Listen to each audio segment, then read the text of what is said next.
지난주 스페인의 마르카지는 네덜란드의 페예노르트가 마요르카 구단에 이강인에 대한 오퍼를 넣었다고 보도했습니다. 이후 진행 상황에 대한 업데이트는 아직 없습니다만 마르카의 기사에 따르면 마요르카 입장에서는 제안에 대해 검토 중이라고 합니다. 어쩌면 한 시즌 만에 이강인은 다시 마요르카를 떠나게 될 수도 있어 보입니다. 다만 현재까지 축구 전문 사이트 트랜스퍼마크트에 따르면 페예노르트 이적이 성사될 가능성은 18% 수준으로 높지 않다고 합니다.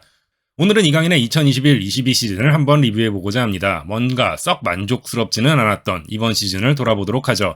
이강인은 2021-22 시즌을 발렌시아 선수로 시작했습니다. 사실상 완전히 전력에서 제외된 상태였고 심지어 발렌시아는 외국인 쿼타 3명이 꽉 찬 상황에서도 공격수 마르코스 안드레를 영입 후 등록까지 해버렸습니다.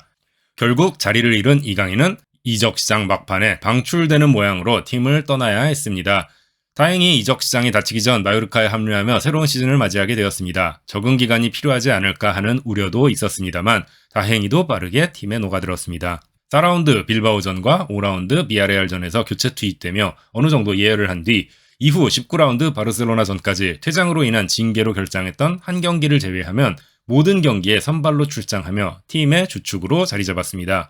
마드리드전 득점과 발렌시아전 도움, 아틀레티코전 도움 등 이번 시즌에 기록한 공격 포인트 3개가 모두 이 기간에 나왔습니다. 라리가 한 시즌이 총 38경기니까 19경기까지 정확히 상반기까지는 이 이적이 성공적이었다고 봅니다. 문제는 하반기였습니다. 하반기 첫 경기였던 20라운드 레반테전에 코로나 확진으로 인해 결장한 이후 하반기 19경기에서는 겨우 2경기에 선발로 출장하는 데 그쳤습니다. 전반기 15경기, 후반기 똑같이 15경기를 출장했지만 상반기에는 확고한 주전이었다면 하반기에는 주요 교체 자원으로 밀려난 것이죠. 경기력은 어땠을까요? 제가 이번 시즌 이강인 선수가 뛴 경기는 전부 다 봤는데 제 관점에서 상반기에 비해 하반기에 눈에 띌 만큼의 경기력 저하가 있었던 건 아닙니다. 기복이 좀 있기는 했지만 상반기에 비해 특별히 떨어졌다고 보기는 어려울 것 같고 굳이 상반기와 달랐던 상황을 꼽자면 쿠보의 복귀가 아닐까 싶습니다. 전반기에 부상으로 장기간 결장하던 쿠보가 복귀하면서 이강인이 쿠보의 교체 자원으로 투입된 경우가 많았습니다. 아무래도 조금은 비슷한 유형의 선수이다 보니 경쟁은 피할 수 없었다고 보고 그 경쟁에서 약간은 밀려난 결과라고 생각합니다. 자, 그럼 지난 시즌 성적만 놓고 봤을 때 발렌시아 시절과 비교하면 어떨까요?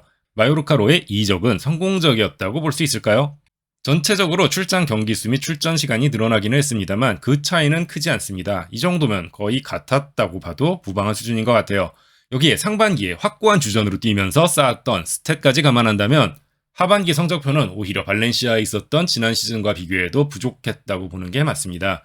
또한 중상위권 팀인 발렌시아에서 강등권 경쟁을 했던 마요르카로 왔다는 점까지 감안한다면 상당히 실망스러운 결과라고 볼 수 있습니다. 더 수준 낮은 팀으로 내려왔음에도 주전 경쟁에서는 똑같은 어려움을 겪었다는 뜻이니까요. 사실 만 21살의 선수가 라리가에서 주전 경쟁을 하고 있다는 것만으로도 대단한 일이긴 합니다.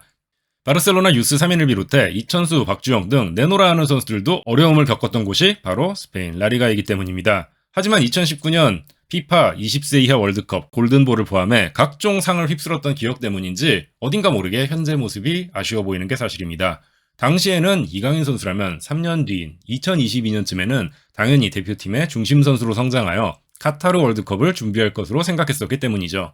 확실한 장점과 큰 잠재력을 가진 선수이고 특히나 기존의 한국 축구에서 보기 어려운 유형의 선수인 만큼 장점을 잘 살릴 수 있게 성장하여 대표팀에서도 좋은 모습으로 뛰게 되기를 바랍니다. 최근 인터뷰에서 이강인 선수가 이렇게 말했죠. 축구하며 가장 중요한 것은 스스로 만족하고 즐기는 것이라고. 저는 이강인 선수가 어떤 선택을 내리든 그 선택을 존중하고 응원하는 마음으로 지켜보겠습니다. 오늘 영상은 여기까지입니다. 시청해주셔서 감사합니다.